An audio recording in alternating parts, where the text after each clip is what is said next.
तोता मैना के हो पढ़ैया राजा पढ़ावे लगलन ना। तोता मैना के हो पढ़ैया राजा पढ़ावे लगलन ना।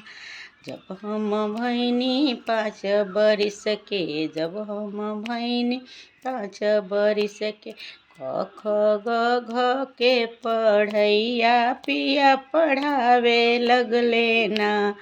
अब हम भैनी 10 बरिस के, जब हम भैनी 10 बरिस के, ABCD के हो पढ़ैया पिया पढ़ावे लगले ना। तोता मैना के हो कहानियाँ पिया सुनावे लगले ना। जब हम भैनी 15-20 के, जब हम भैनी 15-20 के, कॉलेजिया के पढ़ैया पिया पढ़ावे लगले ना। कॉलेजिया के पढ़ैया पिया पढ़ावे लगले ना। तोता मैना के हो कहानियाँ पिया सुन